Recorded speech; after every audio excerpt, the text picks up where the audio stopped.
আসসালামু আলাইকুম রহমতুল্লাহ।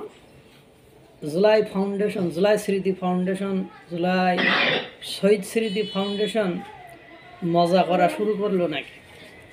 গতকালকে দেখলাম যে হাসনাত আবদুল্লাহ এক রেপিস্টের জুলাই স্মৃতি ফাউন্ডেশনের টাকা নিয়েছে, তার মা শহীদ বলে এই জন্য বাক বিতরণটা হচ্ছে বা তাকে ধমকাধমকি করতেছে। এর আগে অনেকে ফেরত এসেছে, আপনারা জানেন, অনেক শহীদই ফেরত এসেছে। আজ আমার নতুন একটা রিপোর্ট দেখলাম যে জুলাই স্মৃতি ফাউন্ডেশন থেকে পুলিশের কনস্টেবলের পরিবার পুলিশ শহীদ হয়েছে বলে সেখান থেকে আপনার ফান্ড পেয়েছে, অর্থাৎ তহবিল পেয়েছে, টাকা পেয়েছে। এটা নিয়ে সাংবাদিকরা ঘাটাঘাটি করেছে। জুলাই স্মৃতি ফাউন্ডেশনের সেই মুগ্ধের ভাই স্নিগ্ধকে প্রশ্ন করা হয়েছে, এটা তো আমরা জানি না, এটা সরকারের মন্ত্রণালয় জানে যে তারা কীভাবে এটা নথিভুক্ত করেছে, আমরা তাদের কাছে জবাবদিহিতা চাইব, ওনারা কিছু জানে না।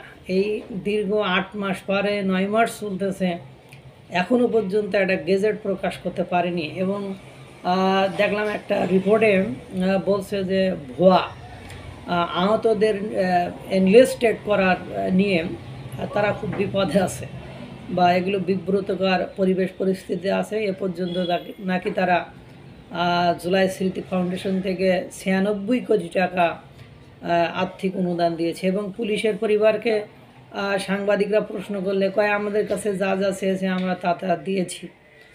পিসা বলেছে, আমরা পিসা উল্লেখ করেছি, তারপর ছবি দিয়েছি, এনআইডি কার্ড, মানে যা যা দেওয়ার কথা সেগুলো আমরা দিয়েছি। আমরা কী করবো, আমাদের তো এখানে কিছু করার নেই।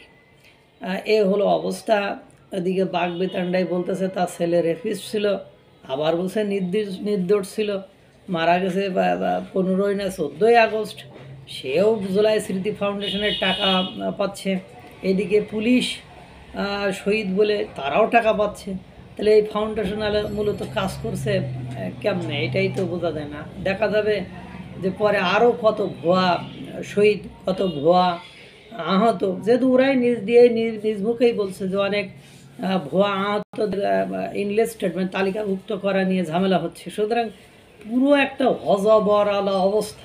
মানে মুক্তিযুদ্ধের সময় এত শহীদ, এত মানে নির্যাতিত এতগুলো মুক্তিযোদ্ধা, তাদেরকে মানে শনাক্ত করতে 54 বছরেও সম্ভব হয়নি। আর 8 মাসে তারা মানে 815 জনকে সরকারিভাবে মারা গিয়েছে বলে তারা প্রকাশ করেছিল, 815 না 35 জন, সেটা আজও পর্যন্ত তারা তালিকাভুক্ত করতে পারেনি। আবার যাদেরকে টাকা দিয়েছে অধিকাংশ সময় দেখা গিয়েছে টাকা সব উল্টোপাল্টা জায়গায় বেহাতে বা জায়গা মতো পড়ি নাই। কী খেলারে খেলছে ওরা জগৎময়, এগুলো তো খেলা, সব ভুয়া খেলা দেখতেছে। আল্লাহ তাআলা সকলকে ভালো রাখুক, সুস্থ রাখুক। আসসালামু আলাইকুম ওয়া রাহমাতুল্লাহ।